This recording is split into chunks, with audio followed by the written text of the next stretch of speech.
How's it going, everybody? This is Alex Caceres, and you're listening to Story of the Fight.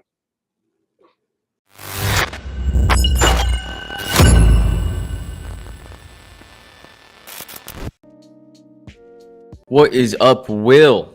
What up, what up? Welcome, everybody, to another week of Story of the Fight. My name is Ramiro. That's my boy, Will. This is where we talk about all things combat sports. Today, we will be talking UFC Night Brazil. Brazil, yes. Hey, dude, come on. There's a lot of exciting things to talk about. First, Charles Oliveira, dude, BRONX, another fancy finish. This guy just keeps on adding to his record. A legend retiring on the same night as well. But before we start getting into all of that, Will, I just want to remind everybody, like, subscribe, hit the notification bell. We're trying to reach 20,000 subscribers. We're steadily climbing. But if you don't like watching on YouTube, there's other ways, right, Will? Yeah, if you just want to listen, Apple Podcasts, Spotify, YouTube Podcasts, pretty much anywhere podcasts are found. But we recommend YouTube so you can be in the chat, like our boy Pepper here already in the chat. Hey, shut up, here we Pepper. go. Yeah, YouTube's the way to go because we're going to show clips from the fights. We're going to show pictures from the fights. YouTube's the best spot to see all that, get the full scope of the show.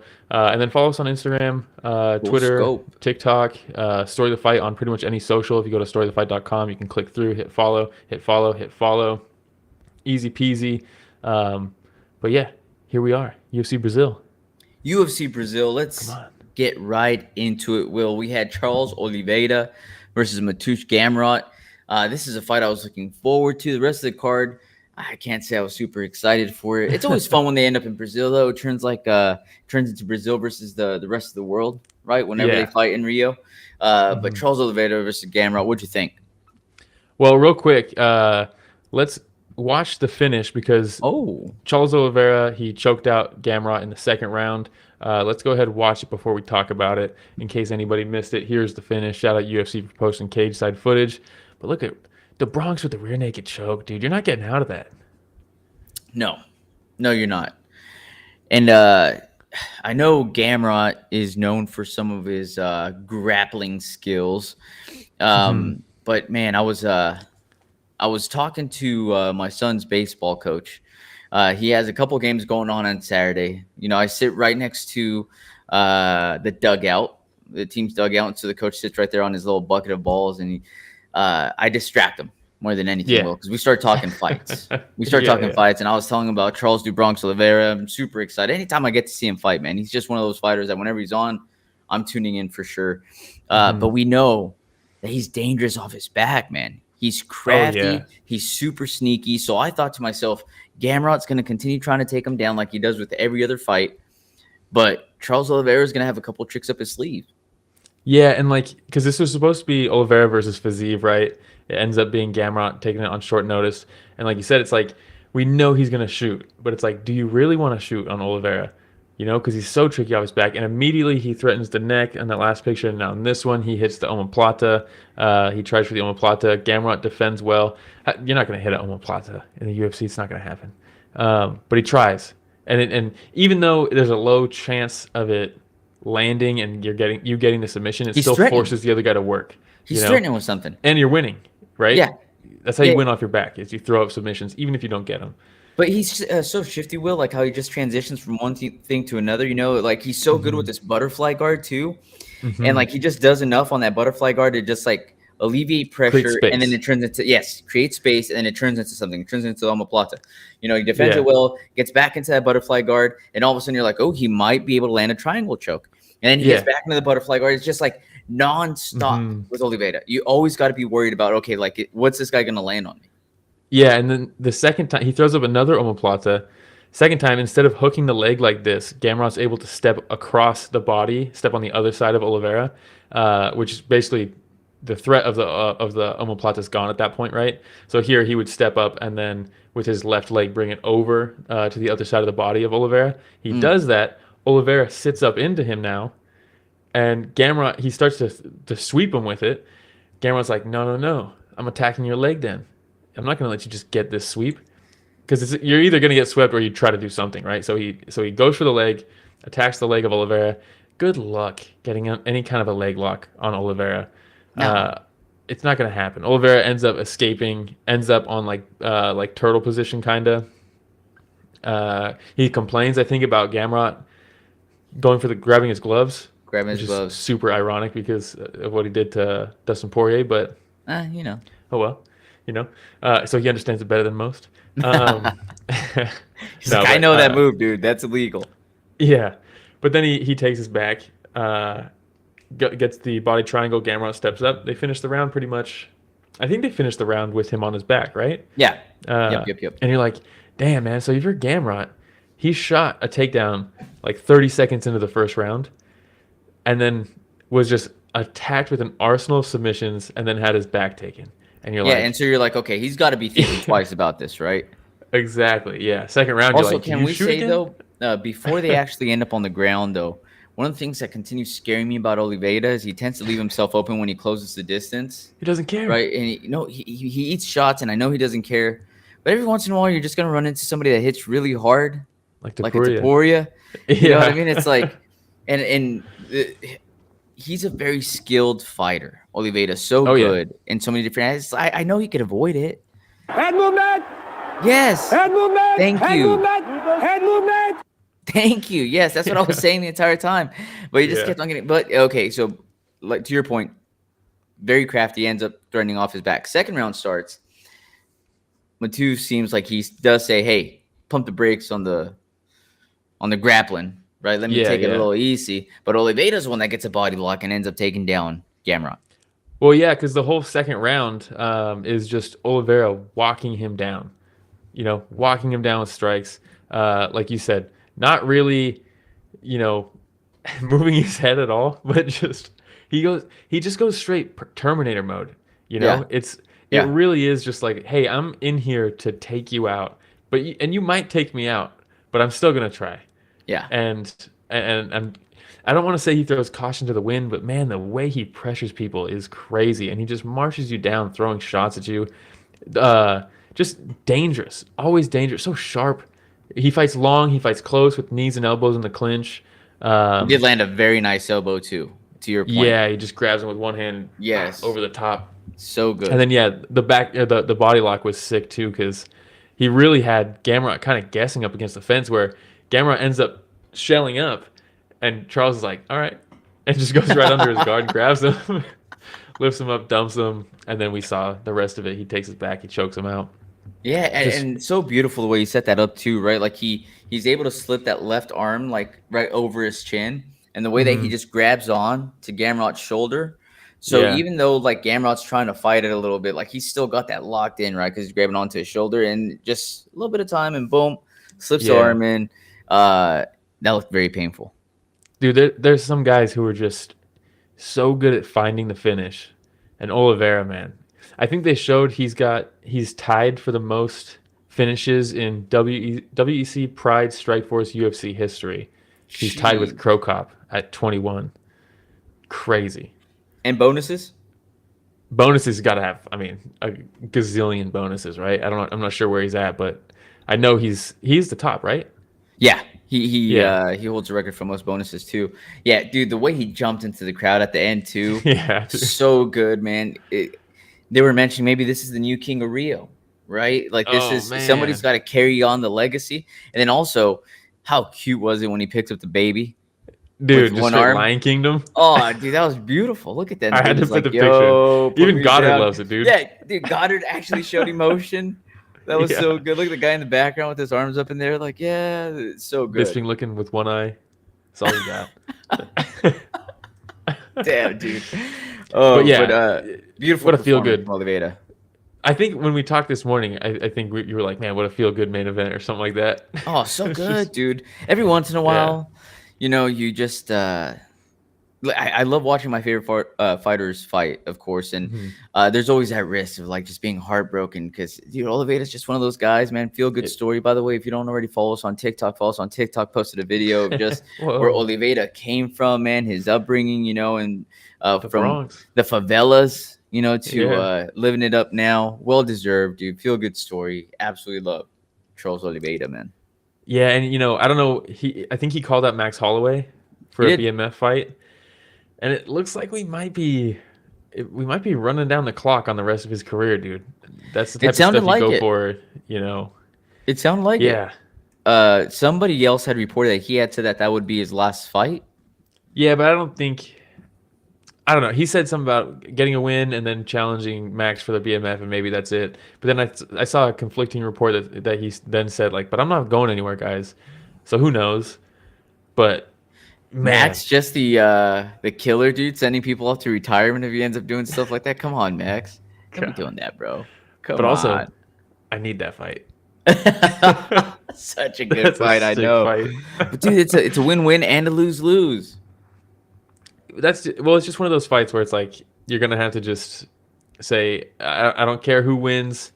I just want it to be a good fight because there's gonna be a loser, right? Because I don't want to see either of those guys lose. But I mean, damn. Yeah, for sure. What a fight, though. And then Gamrot, you feel for him a little bit because he took this on short notice, where he's been going into this. What has he been doing? He's been kind of disrespected, I feel. No, never mind. He lost that split against Dan Hooker, fought Ludovic Klein. This was a pretty big opportunity for him. Never mind. There you go, dude. Hey, when the opportunity comes knocking, you gotta take it. And he did. He did tag Oliveira a few times as Oliveira was blitzing in like that. He just doesn't seem to have that. You got to really put it on. Everybody talks about Oliveira's chin is gone, and it's like, dude, he's getting hit by nuclear punchers. You know? Getting dropped by Chandler, Gaethje, knocked out by Topuria, like that doesn't mean your chin's gone. No, you're just getting hit. You're fighting the best, fighting big punchers. Because he got tagged a few times by Gamrot, didn't seem to affect him at all. Yeah, no. How many finishes does Gamrot have though? I know he's 25-4 now. Sub decision. CDF, Holtzman, TKO against Fazeev. That doesn't count. Decision. Fazeev blew out his ACL. Oh, that's right. Diego Ferreira. Submission to strikes. He's okay. He had three finishes in a row at one point. Scott Holtzman, Stevens, and CDF. Yeah. All right. But, Well, props to Oliveira. Feel good story. That made my night. It was sick. If you're ready, we can move on. Actually, we're not even going to cover the co-main event. We're going to start skipping fights, y'all, like right away. Co-main event, if you didn't see it, don't watch it. It was fucking horrible. I wish I never saw it. Davison Figueiredo comes away with a win, but we will talk about Joel Alvarez versus Vicente Luque. Yeah, also a horrible fight, but it was weird enough to where we had to talk about it. Yes. Hey, the nice thing is that Alvarez finally moves up in weight class. So now he's fighting at welterweight, which is clearly he should be when the right division for him. Dude, he's still massive. Yeah, exactly. He's still massive. But yes, he looks very healthy now. His jab was landing right off the bat. Vicente Luque, we talked about somebody that needed head movement. Vicente Luque, defense is optional. And he decided not to. So he just ate a lot of those jabs. But I think what we're talking landed about, some big hooks. He did. He landed some big. Dude, that's classic Vicente Luque, though, right? He's going to land his own shots all the time. Now, you had mentioned some weirdness. So I believe it was a left hook that Alvarez throws. The thumb catches Luque right on his right eye, and Luque calls for time because he says he poked my eye. What happened from there? Yeah, so in this picture you can see I don't think this is the punch, but if you see like the thumb of Alvarez there, the knuckles kind of hitting Luque on the side of the head there, that same thing happened, but it hit him in the eye. And so Luque waves to the ref. He's like, oh, and he like goes down to a knee, says he got eye poked.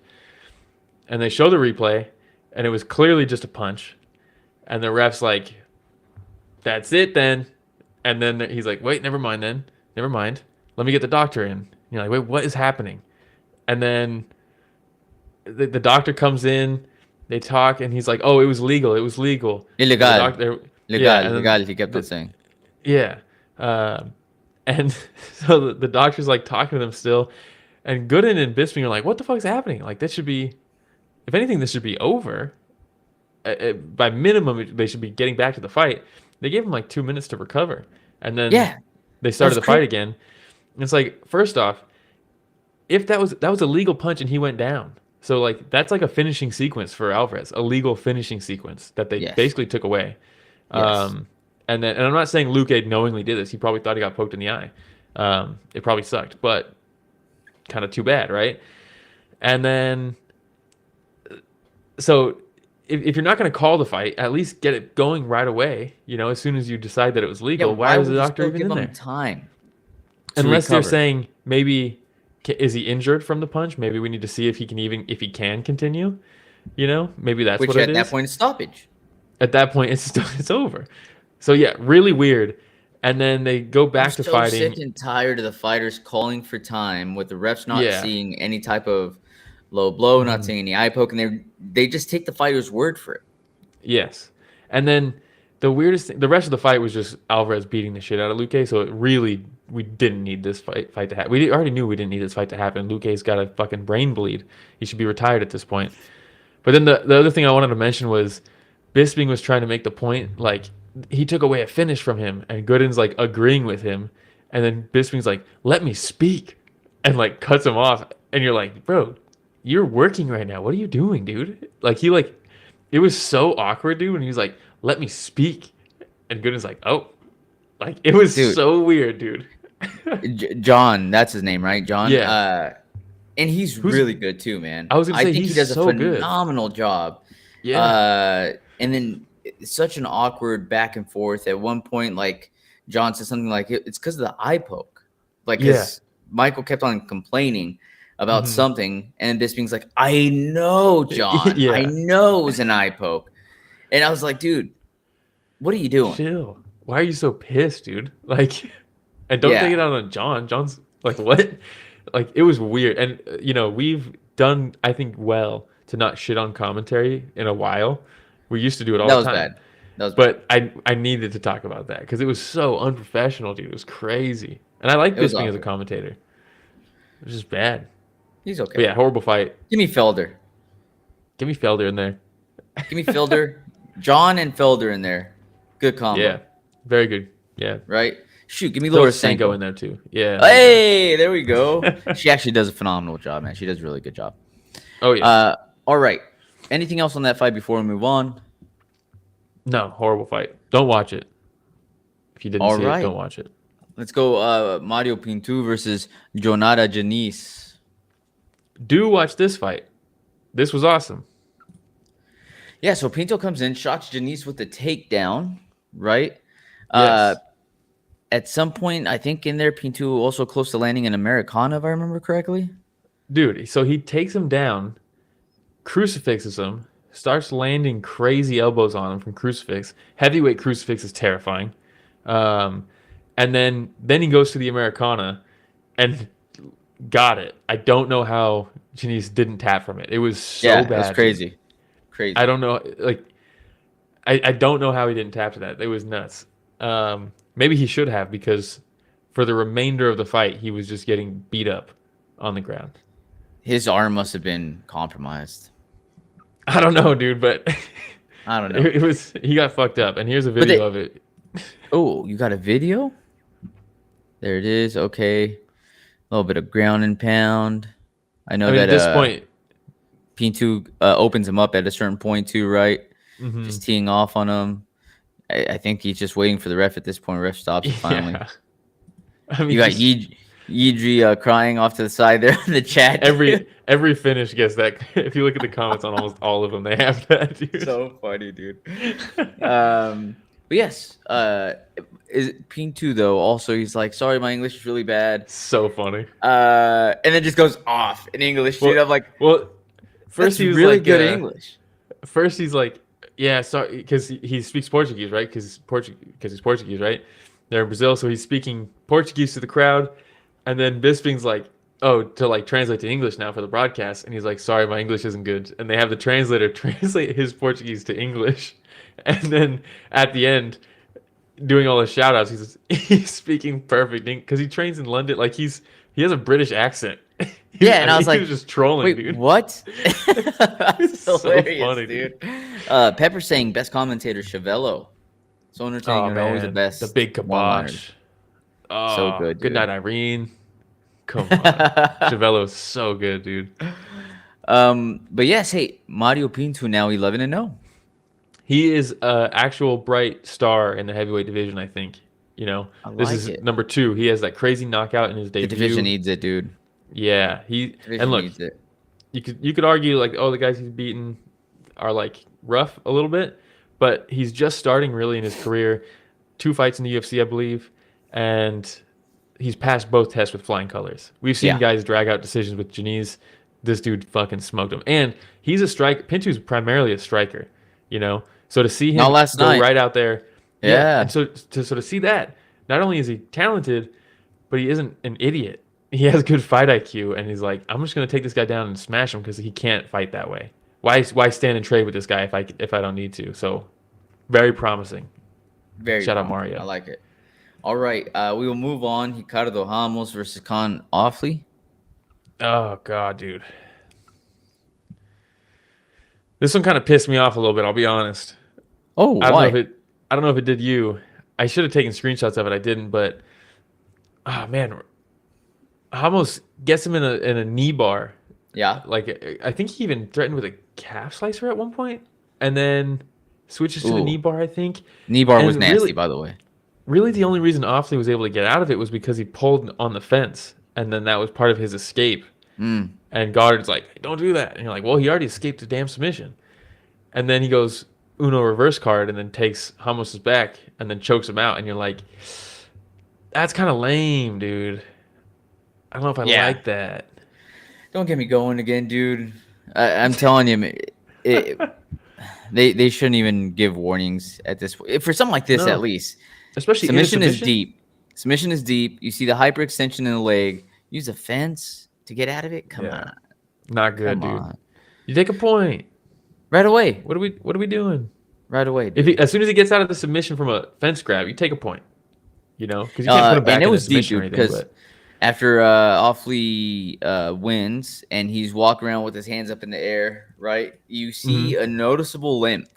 Oh, really? Like his leg gave out on him. It looked like as he was stepping, like it was bad. I did not see that. Yeah, it was bad.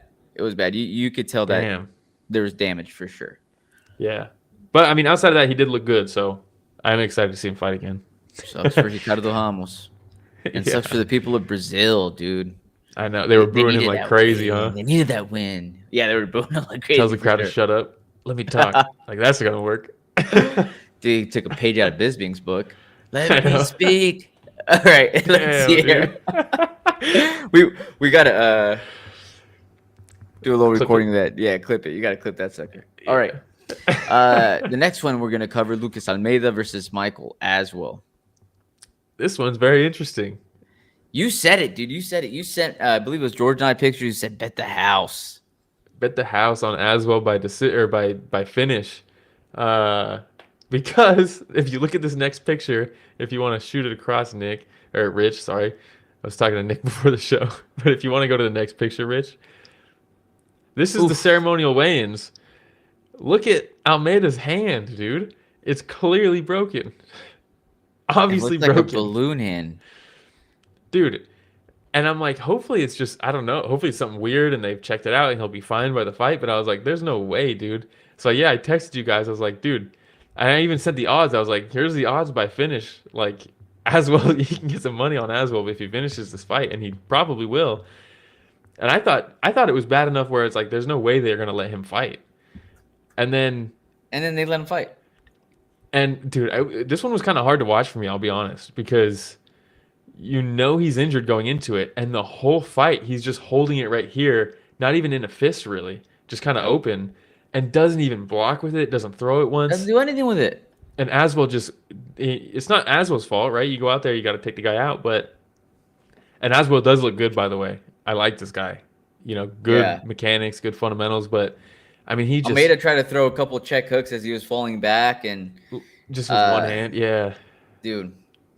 It was bad, dude. Because even during this, he couldn't even put his hand up to block.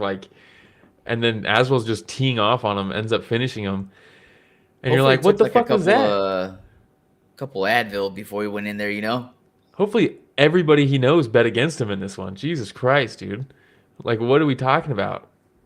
Like, how would this get sanctioned? That's insane. I don't know. It was bad though. Not good. And if you watch this fight, Yeah, yeah. Or, like the Leo DiCaprio. Leo. Yeah. He's like, oh. If you didn't watch this fight, watch it and pay attention to that right hand. Or if you did watch it and you're like, well, he got steamrolled. Watch it again and watch his right hand. He clearly Can't do anything with it. Because look, and I saw some comments be like, people break their hand in fights all the time, and you're like, yeah, but not before the fight. It's different breaking it in the fight when you have the adrenaline and you're in the fire and all that stuff. It's probably a lot easier to carry on than going into a fight with a broken hand with no adrenaline. Like, it's so different. Yeah, that was rough to watch for sure. It was crazy, dude. I watched it. I didn't watch it last night. I watched it this morning and immediately texted you and George again. I was like, how the fuck did the commission or the UFC let that happen? And why the fuck did I not bet when I texted you guys? Dude, meanwhile, you could have done a little parlay too. With what? Just him winning outright, and then also adding in the win by finish. True. You can do that? You do and then you could do less strikes. So I went on underdog. Hey, and then I just completely wasn't able to finish. I wasn't able to finish it because on there it was Aswell by win, 50 strikes or less in the fight, and then win by finish. Oh dang! What do you mean you couldn't finish it? No, I just forgot to actually like submit it. Like I had it set up on there, and then I was like, damn, yeah. Baseball, dude. Yeah. All right, Yeah, we will move on though. We had Clayton Carpenter versus Jafel Filho. This was a sick fight, dude. I fucking love flyweights, dude. It's so good, dude. A lot of action in there, man. Filho, very fun on the ground as well. When they end up in the ground, he starts trending with that Kimura, and I was like, okay, Filho's got that Kimura. It seems tight. Probably use it for a sweep. How many times did we see people set that up for a sweep, right? And he does end up sweeping him in a way, and I was like, wait, it's still extremely tight. Yeah, dude. And then the way he hooks the head with his legs, dude. Yes, that when he did that, I was like, oh, that's game over. And you see him quick little Brazilian tap. Yeah. Right, little boop, boop. Yeah. And then he tried to hold off a little bit longer, but dude, he was about to snap his arm. Yeah, dude, you're not getting out of that. I think the next picture shows the grip he had after the sweep. Yeah. Good luck, dude. Good luck. That's nasty. And that's the same ref that gave Luque some additional time. So he should have just been like, dude, he poked my eye with his toes. Right now, I need time. Or just let the arm snap, you know? Give me a couple minutes. That was a foul. Looks like he got a... what is that? What's he holding? Brought the Bible out? Oh, it brought the Bible. Oh, okay. And you know what that kind of... Never mind. I was going to say it looks like the books that Tony Hinchcliffe tosses out. The joke books? Yeah. It's not a disc, but literally, like, it looks like those paper books that he tosses out, like the leather books. Hey, props to Filho. Big win, 17-4 now. And we're just flying through these fights, because there wasn't much that happened. No. We did have Vitor Petrino versus Thomas Petersen. Yes, let's watch the knockout of this first, and then we can talk about it, because holy mother of God. Get ready for a massive uppercut. Yeah, it was a beautiful combo, too. Boom, boom. 2-punch combo. Right hand uppercut, followed by the left hook. Just collapses after that. Gets a couple more for good measure. I love the, bink. I love Don't the, you disdain. ever... Yeah. The, disdain. Because the start of that... I'm going to play it again real quick. Because the start of that clip, he's like, what are we even doing here, man? And then finishes him and looks at the crowd like, what was that? So funny to watch. Look at this. Get me out of here, dude. It's a waste of time. What was that? So funny. Oh, man. Petrino, massive, though. Massive. Oh, yeah. Heavyweight. This is where he should be. In shape. Absolutely in shape. Phenomenal. This is an in-shape heavyweight. He used to be a light heavyweight, right? Rich in the chest is all natty. Damn, dude. For sure. Rich. 100%. But yeah, did well, defended the takedowns. Petersen tagged him a couple times, but he kind of just no-sold it. And then, he lands that uppercut. He dropped him in the first round. Petrino also with a nice long right hand, I think. Yep. Good performance from Petrino. Very good performance. All right. And I believe the last seen it fight... give him Tybura. Don't do that to Tybura, dude. All right.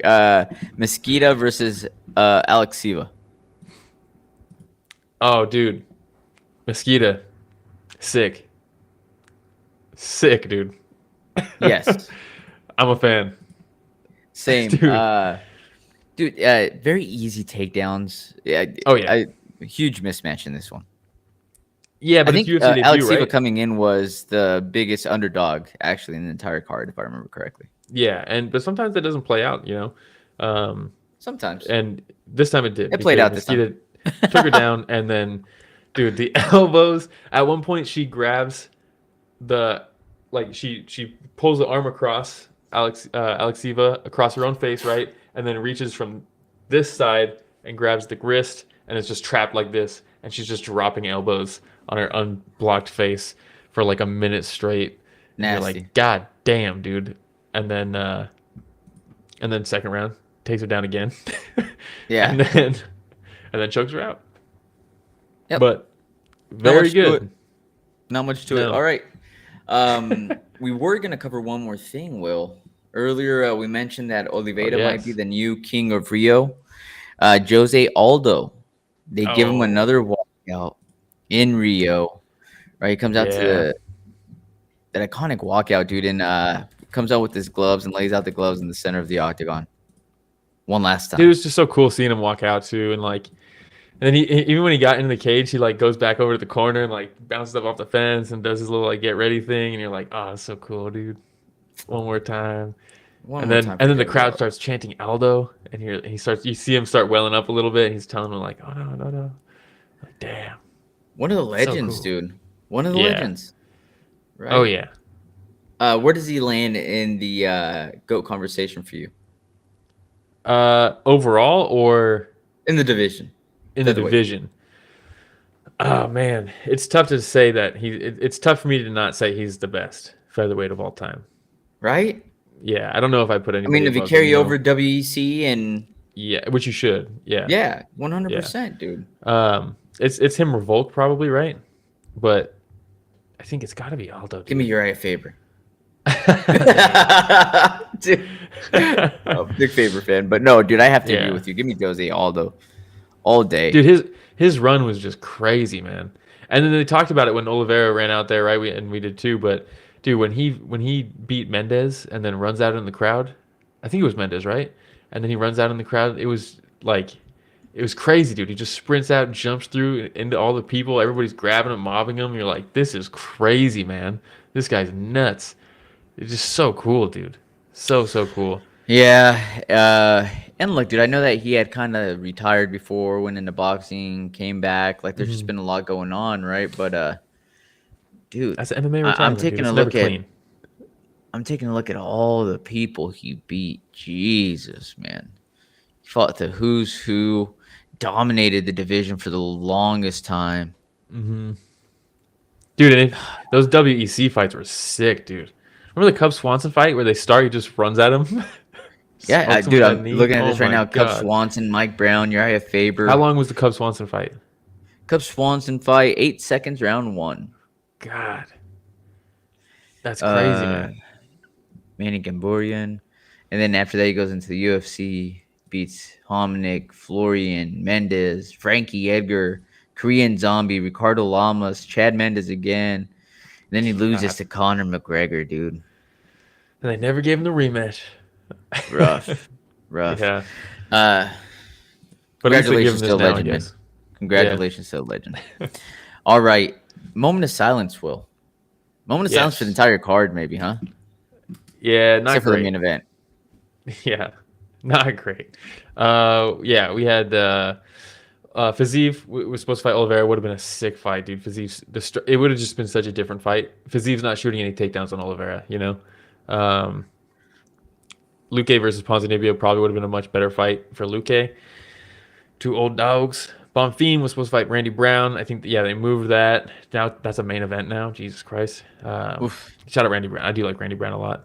And then the bummer was Usman versus Walter Walker. We could have got. I really like Walter Walker. And Usman pulled out with an injury.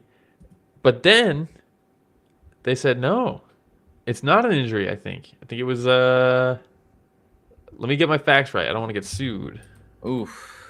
Allegedly. This is all allegedly. And I say with all due respect. There you go, dude. I believe elevated testosterone took him off the card. Bum, bum, bum. Picograms? Yes. Or? Yes. This is not my words. Shout out Andrew Richardson.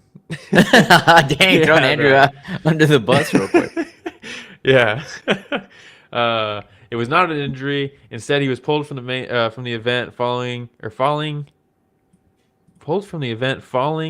the results of a September drug test, which revealed elevated testosterone. Dun dun dun. Well, might be suspended for a while. Yeah. Maybe. All We'll right. see.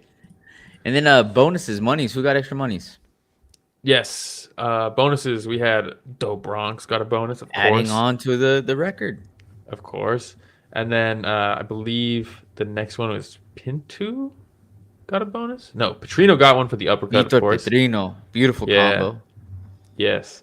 And then Mesquita got a bonus. Shout out Look at that. Mesquita with the bows. Yeah, with the elbows and the rear naked choke. And then I think the last one, I didn't want to talk about it, but she got a bonus anyways. Palastri got the head kick TKO with your girl Carolina. No. Kind of crazy Pinto didn't get a bonus, to be honest. I feel like he should have got one. Yeah. Probably should have, but he didn't. Hey, what do we have going on next week? Yeah. Shortest episode in the history of the show, huh? Might be, actually. And we covered a lot of fights. We covered we like did. 8 or 9 fights. Jesus, dude. Yeah, next week we got our boy Reiner de Ritter versus Brendan Allen. RDR. RDR Ascension, bro. RDR Yeah. Ascension. Kevin Holland versus Mike Mallett's actually a pretty decent fight in the co-main. Our Cheeto boy Vera. Eamon Zahabi versus Cheeto Vera. Could be horrible. Could be sick.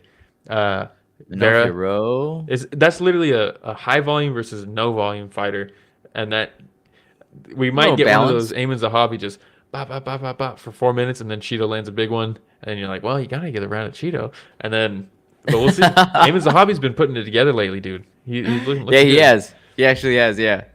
Yeah, Manon Fiorot versus Jazavicius is actually a sick fight too. Yep. And this one Cody looks like Gibson it's Canada versus versus the world since it's in Vancouver, huh? Yeah, Cody Gibson versus Arishi Lang is sick too. Cal Nelson, Matt Frevola, Steamroller Frevolva's back. Charles Jourdain versus Davey Grant. Oh my God. That's a good one. God. That's a really good one. Yes. Bruno Silva, Hyun-Sung Park is cool. Danny Barlow's back. Decent. Drew Dober's on the card. Let's go. Yeah, decent, dude. Yeah, this is fun. All right. Well, hey, we did it. That was quick. That was the fastest one, but hey, when life throws lemons, we try to make as much lemonade as we could, man. We got about 40 minutes worth of lemonade, right? But just want to remind everybody, like, subscribe, hit that notification bell. We're trying to reach 20,000 subscribers. We're steadily climbing, so tell everybody that loves speaking or talking about, I should say, combat sports. Tell them to hop on, talk combat sports with us. Shout out Pepper. Thank you for joining us. Really appreciate you keeping it on the chat there. And if you don't like watching, you like listening, they got other ways, right, Will? Yes, Apple Podcasts, YouTube, Spotify, anywhere podcasts are found. But yeah, YouTube's the best way. And then social media, it's just at Story the Fight on everything. Instagram, Twitter, TikTok, Reddit, storythefight.com will list all the socials. You can go through, click them all, hit follow, send us some messages, like our posts. Absolutely. And hey, just want to give a special shout out to somebody, none other than Mr. Richard Bustos, our producer in the background. Thank you, Rich, for keeping us on track. And thank you, everybody, for joining us for another week of Story of the Fight.